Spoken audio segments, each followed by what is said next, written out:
E conta pra nós. Aí depois de um tempo você voltou aqui nos Estados Unidos, aí na época você voltou com seu ex-marido, né? Então, na realidade, eu fui, a primeira vez que eu me divorciei foi em 2012, oficialmente em 2013, mas aí eu voltei de férias em 2013. Sabe aquele momento que ninguém pula fases na vida, né? E eu comecei a namorar muito cedo, casei muito cedo, eu falei, não, agora é hora de eu fazer uma viagem tipo as Branquelas. E eu tenho um amigo que é amigo mesmo, e como se fosse meu irmão, ele chama Adriano Barçan. E ele falou assim, eu falei, vamos, porque eu não quero ir sozinha. Vamos fazer um tour. Eu falei, o roteiro é Nova York, depois São Francisco, depois Califórnia e depois Nevada. Eu falei, vamos lá, vamos, planejamos. Aí chegamos a primeira vez em Nova York. Não foi meio assim tenso, porque o oficial fez muita pergunta, ele perguntou se eu era casada, eu ainda era casada oficialmente. Aí eu falei, sim, sou. Ele falou, cadê seu marido? Eu falei, tá trabalhando no Brasil. Aí ele falou assim, e o que ele tá fazendo com você? Eu falei, meu amigo, tipo, é um amigo meu, como se fosse meu irmão. Aí ele, tipo assim, pegou, assinou, ele já viu que eu tinha dado entrada uma vez, voltei, que eu trabalhava, que eu tinha um trabalho estável, pá, passou. Mas foi muito engraçado. E nessa vez eu trouxe comigo na época, eu lembro que eu falei, não, eu vou sair de férias. Foi minhas primeiras férias, na realidade, sempre trabalhei muito. E eu trouxe US$ 7.000 em dinheiro e tinha mais US$ 2.000 no meu cartão de viagem e tinha mais cartão de crédito. Eu torrei em 28 dias, mas eu vivi. Eu vivi Sério? como se não houvesse um amanhã. O Eu que você comprei fez, tudo. assim, pra galera saber? Ah, Como que você é, torrou? então, eu comi bem, eu passei. E detalhe, eu saí com todos os ingressos pagos do Brasil. Ou seja, a viagem no total ficou US$ 13.000 na época. E na época o Caraca. dólar era R$ 2,02, 2,07 foi o mais caro que eu paguei. Então eu guardei dinheiro e peguei minhas férias, falei, vou gastar. E eu comprei tênis, a rodo. Comprei tênis, comprei calça jeans. Calça jeans eu lembro, eu comprei 27 calças jeans. Perfumes, Caraca. eu nem lembro quantos perfumes eu comprei. Tipo, exagero. Então, aqui nessa terra, a acessibilidade é muito grande. O preço é muito barato. Então, quando a gente chega, a gente se depara com um mundo à parte. Você fala, meu Deus, isso aqui no Brasil eu pago R$ 500, aqui eu pago US$ 20. E mesmo convertendo era vantajoso. Então, eu torrei, eu comi também. Isso em Nova York. Aí em Nova York a gente comeu no Applebee's. Eu conheci também um garçom lá na época, eu tava solteira, mas acabei os caras eles são assim, bem. O pessoal do Queens é bem louco mesmo. A gente ficou num hostel na 47 com a Sétima Avenida, não, com a Segunda. E foi bem bacana. Depois a gente ficou 4 dias em Nova York, a gente aproveitou, a gente foi no Rockefeller, eu conheci um brasileiro lá. Também não tenho mais contato, mas foi bacana. Até a gente se beijando no restaurante não, no pub, eles não gostam disso, não existe o calor Sério? humano muito, principalmente em Nova York. A gente tava se beijando e de repente chegou a garçonete e falou, hey, tá tudo bem por aqui? Vocês já estão, you're done? Já tá tudo bem? Tudo bem. Daí ele falou assim, eu acho que estão pedindo pra gente sair, né? E a Sério? É gente, assim? sério, sério, porque não tem muita demonstração pública de afeto, tipo, era um beijo caloroso. Não tem muito isso, né? Aqui é meio complicado. Lá, pelo menos em Nova York, a gente se deparou com isso. Aí a gente veio de Nova York, a gente voou para São Francisco, deu 7 horas de voo, que a gente cruzou do leste para o oeste. Aí nós ficamos em São Francisco. Esse meu amigo, especialmente, ele é gay, então ele amou estar lá. E assim, para mim, eu tava numa fase de me descobrir, inclusive, porque eu tinha muito tabu, sabe? Mas sempre respeitei, mas na realidade a gente aprende a respeitar quando a gente vê. E para agradar ele, ele falou assim: não, a gente vai numa balada para você, que é uma balada hétero, e uma balada gay para mim. Eu falei, tá bom. E nós fomos num show num sábado à noite, e ele queria ir pra balada gay no sábado à noite. Falei, agora eu vou ou não vou? Fui. Vamos então, Adriano, vou fazer sua vontade.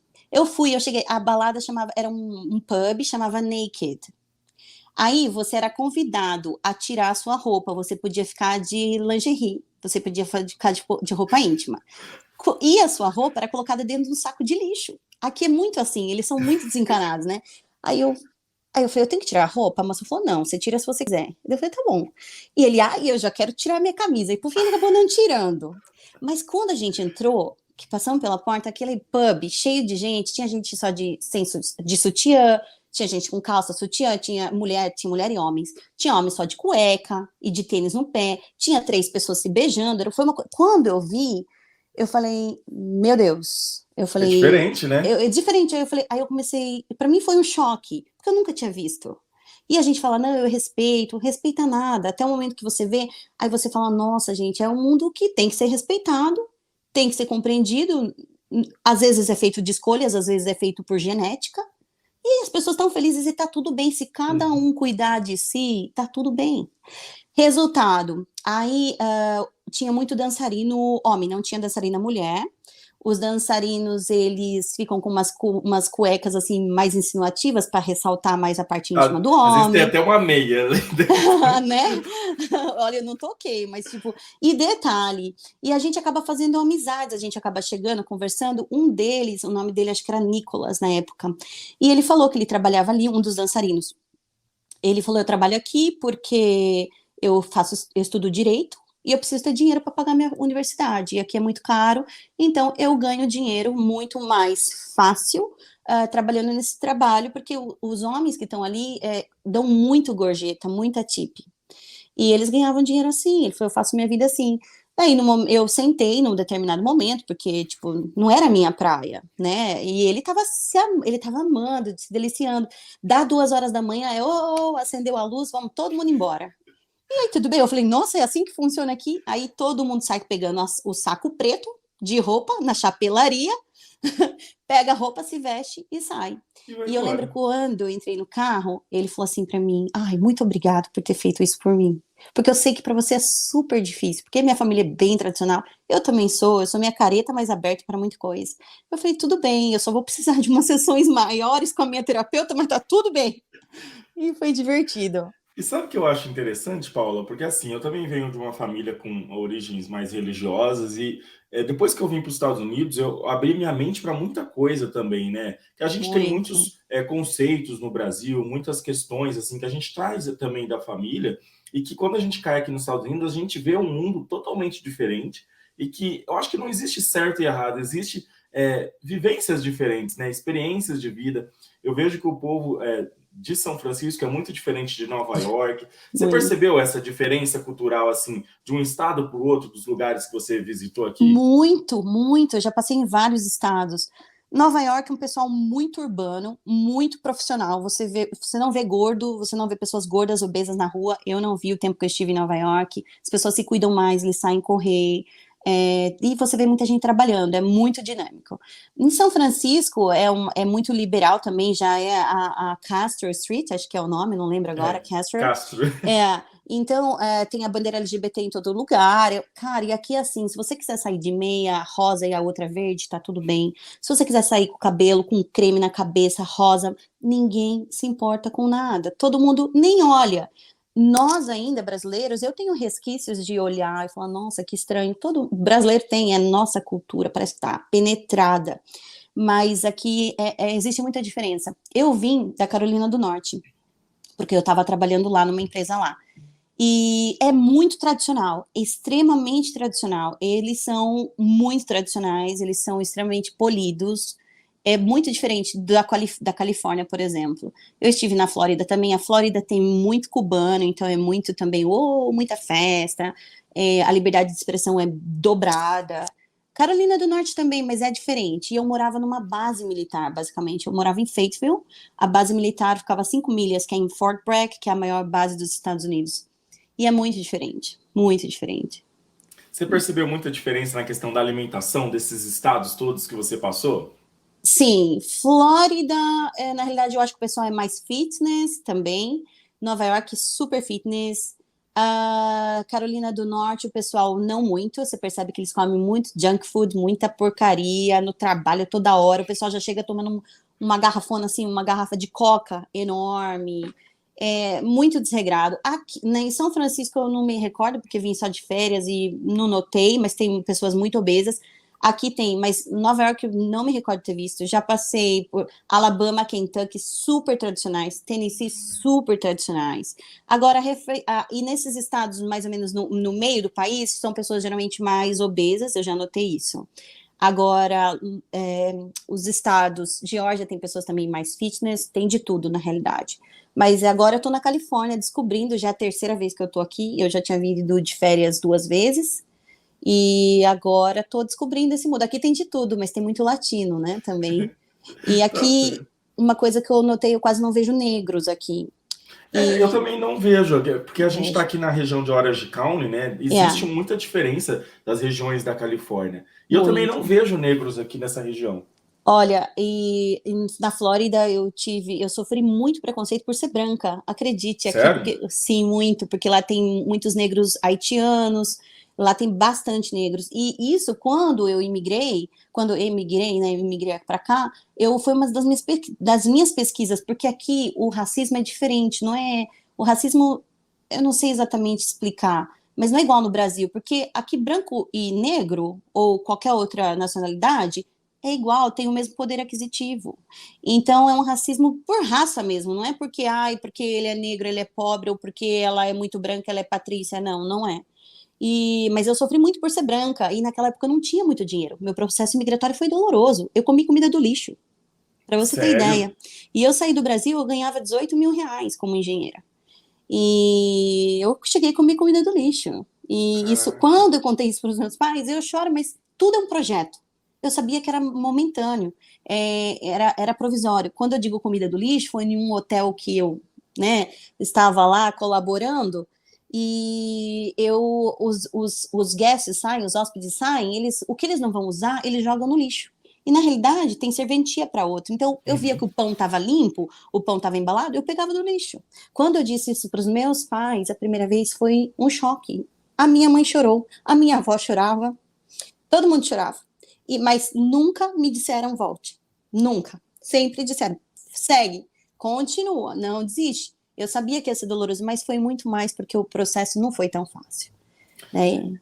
Eu sei que aqui a gente vive muitas situações difíceis, né? Você até Uhum. entrou rápido nesse assunto, mas a gente pode entender também o que de fato aconteceu. Foi algum Sim. momento delicado financeiro que você passou nos Estados Muito, foi Unidos? assim, olha, e para imigrar, eu planejei com 1 ano e meio de antecedência. Quando eu notei que os 2 meses eu estava desempregada, que as coisas lá estavam difíceis, eu planejei, do tempo que eu comecei a planejar até eu chegar nos Estados Unidos, que foi em 30 de novembro de 2018, eu planejei 1 ano e meio antes. E mesmo planejando, acontecem milhares de coisas, nenhum projeto sai redondinho. Então, eu tinha muito formado na minha cabeça como eu tinha que fazer as coisas acontecerem. Quando eu estava no Brasil ainda, o meu ex-marido na época saiu na minha frente. E por algum motivo, ele não conseguiu juntar a quantia que nós tínhamos que juntar. Só que, ao meu conhecimento, ele estava juntando. E eu não ficava no pé, porque ele tinha esse problema de dizer que eu cobrava muito, que eu falava. Enfim, e eu sempre fui de seguir, mas eu falei, não, deixa, eu vou confiar. Nós já tínhamos escolhido a casa para mudar, eu estava no Brasil ainda, para alugar. Até na época, o estúdio que ele trabalhava de tatuagem, a mulher do dono, ela era realtor, ela era corretora de imóveis, e ela foi com ele, levou ele escolher. Escolheu, só que como a gente ainda não tinha social, não tinha nada, eles pedem 2 aluguéis de calção e um adiantado. E esse dinheiro, o aluguel na Flórida, para você morar mais ou menos bem, é 1.550. Para você morar super bem, é 3.200, 3.500. E ninguém quer vir pagando esse valor, né? Então, nós vimos na época um de 1.650. E assinamos o contrato. Para você ter. Isso é extremamente grave. E para dar o cheque calção, ele me ligou. Eu estava na casa dos meus pais já, porque como eu sabia que eu vinha embora, na minha casa ficaram meu tio e meu primo. Eu falei, fica na casa, né? E essa casa, na realidade, meu pai me deu. E eu falei, não, fica na casa, o pai não precisa de aluguel nem nada, então o senhor usa lá a casa enquanto a sua casa está para vender, que ele estava também em processo de divórcio. E eu vou morar com os meus pais. E eu morando com os meus pais, eu estava almoçando. Aí tocou meu telefone, era ele, meu ex-marido. Aí eu falei, o que foi? Ele falou assim, então nós não vamos mais morar naquela casa. Eu disse, como assim? Ele, não, porque eu não tenho a quantia. Eu falei, faltando 13 dias para eu vir para os Estados Unidos, com tudo vendido, com o carro vendido, eu só ia trazer as roupas, porque eu já vinha com a intenção de aplicar a mudança de status aqui. Caiu meu teto na cabeça, assim, eu falei, como assim? Eu tava saindo com $5.300 do Brasil, E você tava com um filho? com um filho pequeno. Meu Deus. Então, tipo assim, muitas coisas, o desgaste já veio de antes, né? E aconteceu isso, eu falei, e o que a gente vai fazer agora? Eu não tinha dinheiro, eu falei, esse dinheiro que a gente tem, $5.300, é pra gente comprar um carro simples, pequeno, pra gente começar a rodar a vida e ter dinheiro para pagar o aluguel, comprar uma cama, um colchão, alguma coisa para dormir. Nós não tínhamos nada. Era para ele ter, na época, acho que $5.600, ele tinha $1.200. Caraca. E aí foi um golpe, assim, aí meu pai disse para mim, você vai? Aí eu falei, eu vou. Se nada der certo, eu volto, eu tenho a passagem de volta. E eu comprei para 20 dias. Então eu falei, é o tempo que eu preciso para saber o que eu vou fazer, é o tempo que o meu projeto está aqui. E eu lembro até hoje, eu tinha tudo em planilha de Excel, que inclusive quando eu passei por toda essa fase, no meu primeiro aluguel, foi que eu coloquei a minha sala de casa, era o War Room, que a gente chamava, era uma sala de guerra. Eu tinha todo o projeto estampado, todos os meses, até o dia que eu precisasse aplicar, que a gente ia até a quantia para aplicar a mudança de visto. Meu pai disse, você vai? Eu disse, vou. E nessa época, eu lembro que para eles foi muito duro. Você tem certeza? Eu falei, vou embora, se não der, eu volto. Eu tenho a quantia para voltar, tem passagem. E nisso eu falei assim, então agora, negão, você vai se virar e você vai arrumar um lugar aí, um Airbnb pra gente conseguir passar. Eu preciso de 45 dias pra gente saber como a gente vai fazer, pra gente começar a fazer dinheiro. Aí nós arrumamos um casal de brasileiros em North Miami, que eu já tinha a ideia de morar no norte de Miami, e eles acolheram a gente na casa deles, a gente pagou a quantia de 1.200, o que ele tinha, e os 5.300 que eu cheguei foi o que deu para dar o início. E na época, o meu ex-marido aí começou a trabalhar em 2 trabalhos, e a gente fica alucinado. Na realidade, quando você entra com o B1, B2, você não pode trabalhar, é ilegal. E nem os advogados que estão te assessorando, porque eu já saí do Brasil com a ideia do visto que eu ia aplicar, 2 dias antes de eu vir, eu assinei o contrato com a imigração, com o escritório de imigração, que eu não sei se eu posso falar o nome. Posso?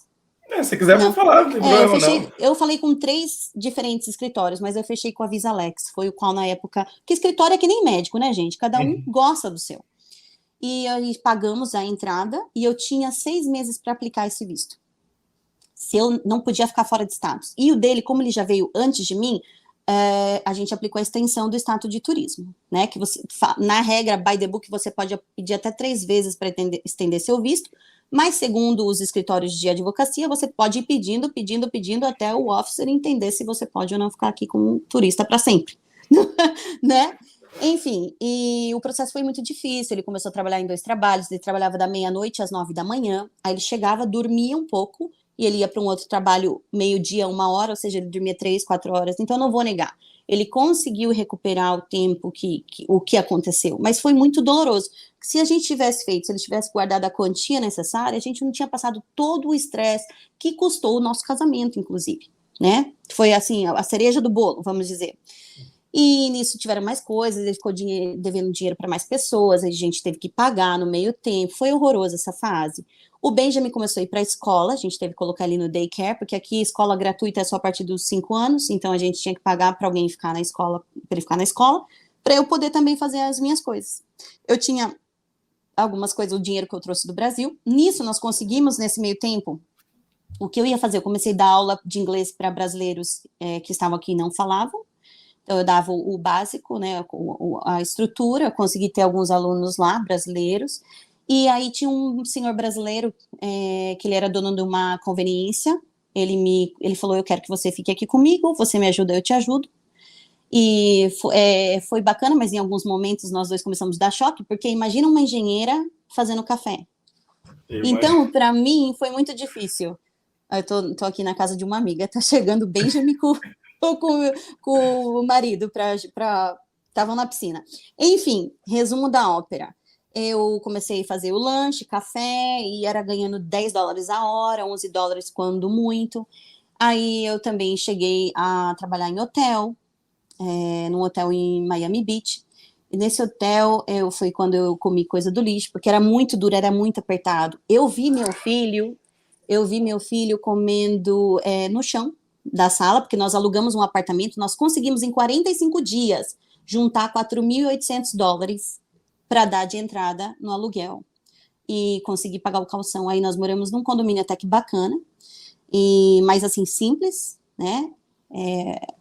Simples, mas o simples nosso é o classe média alta no Brasil, né? E foi doloroso, muito doloroso. Eu tive que comer bife, assim, daquela finurinha, assim, sabe, de 3 milímetros, que dava para ver o outro lado. Tinha que contar moeda. Eu lembro uma vez que eu estava indo pro hotel e quebrou minha scooter. E aí eu falava, meu Deus, eu pensava para gastar $4 de Uber.